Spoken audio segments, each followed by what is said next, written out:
Assalamualaikum warahmatullahi wabarakatuh. Sebelum kita belajar, kita berdoa dulu. Berdoa. Mulai. Amin. Berdoa selesai. Anak-anak kelas 2, hari ini kita akan memasuki pembelajaran yang terakhir pada subtema 2. Kita belajar tema 1 hidup rukun, subtema 2 hidup rukun dengan teman bermain, dan pembelajaran yang terakhir untuk subtema ini ya, pembelajaran yang ke-6. Pada pembelajaran yang ke-6, pertama kita akan mempelajari menyebutkan makna kalimat ajakan dalam lagu. Kemarin kita sudah belajar mengidentifikasi kalimat ajakan pada sebuah lagu, menanam jagung, ya lagunya menanam jagung. Hari ini kita akan menyebutkan makna kalimat ajakannya, ya. Kamu sudah mengetahui contoh kalimat ajakan dalam teks cerita dan lagu. Ajakan pada lagu biasanya mengajak untuk berbuat baik. Ayo nyanyikan lagu menanam jagung. Ya, sudah bisa ya, karena kemarin sudah aku contohkan. Ayo kita menyanyi bersama-sama. 1, 2, 3. Ayo kawan kita bersama menanam jagung di kebun kita. Ambil cangkulmu, ambil pangkurmu, kita bekerja tak jemu-jemu. Cangkul, cangkul, cangkul yang dalam, menanam jagung di kebun kita. Kemarin kita sudah mengidentifikasi kalimat ajakannya mana? Yang pertama ya, ayo kawan kita bersama menanam jagung di kebun kita. Nih, apakah ajakan pada lagu menanam jagung adalah ajakan yang baik? Tentu saja baik, karena mengajak kita menanam jagung di kebun kita. Ketika kita menanam jagung, nanti kita bisa memanennya untuk keperluan kita sendiri. Bisa dijual, kemudian malah bisa dikonsumsi atau dimakan kita sendiri ya. Jadi,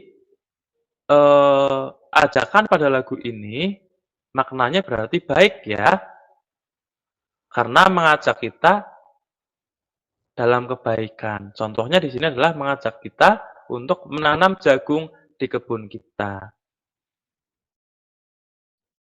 Aku lanjutkan materinya. Materi selanjutnya adalah menyebutkan pengamalan sila keempat Pancasila di tempat bermain. Sila keempat bagaimana bunyinya? Kerakyatan yang dipimpin oleh hikmat kebijaksanaan dalam permusyawaratan perwakilan. Sila keempat mengajarkan kita jika setiap permasalahan sebaiknya diselesaikan dengan musyawarah ya atau berdiskusi. Ketika bermusyawarah, setiap orang berhak memberikan pendapatnya. Namun, jika pendapat belum disetujui, kita harus menerimanya dengan lapang dada. Ketika kita sedang bermain, kemudian ada permasalahan, kita harus menyelesaikannya dengan cara bermusyawarah, berdiskusi dengan teman-teman kita. Dan semua yang ada di situ itu boleh menyampaikan pendapatnya. Apabila teman kita sedang menyampaikan pendapat, kita harus mendengarkan terlebih dahulu, tidak boleh memotong pembicaraannya ya. Kemudian, ketika pendapat kamu itu belum disetujui oleh teman-teman, maka kamu juga tidak boleh marah. Kita harus menerimanya, kita harus menerima dengan lapang dada, dengan sabar ya. Mungkin saja pendapat kamu itu belum bisa memecahkan masalah dengan baik, seperti itu ya. Aku lanjutkan. Menyebutkan pengamalan sila kelima Pancasila di tempat bermain. Tadi sila keempat, sekarang sila kelima. Bunyinya, keadilan sosial bagi seluruh rakyat Indonesia. Sila kelima menunjukkan bahwa setiap orang harus diperlakukan secara adil. Contohnya, ada sebuah gambar di sini mereka bertiga sedang berbagi makanan. Berbagi makanan secara adil merupakan penerapan sila kelima dalam Pancasila. Jadi anak-anak ketika kalian mempunyai makanan,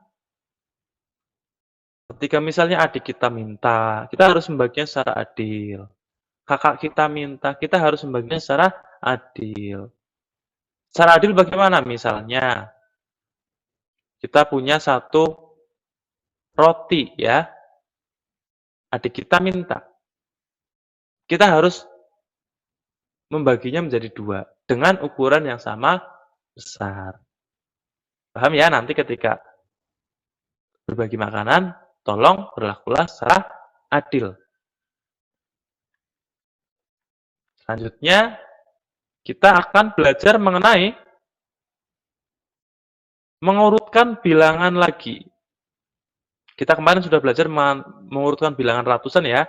Kita akan mengulanginya lagi hari ini supaya lebih paham. Di sini ada bilangan 434, 461, dan 353. Pertama, kita urutkan ratusannya dulu. Ratusannya adalah 443 di sini ya. Nilai yang terbesar yang mana? 4. Sekarang puluhannya 363. Yang terbesar 6. Ya.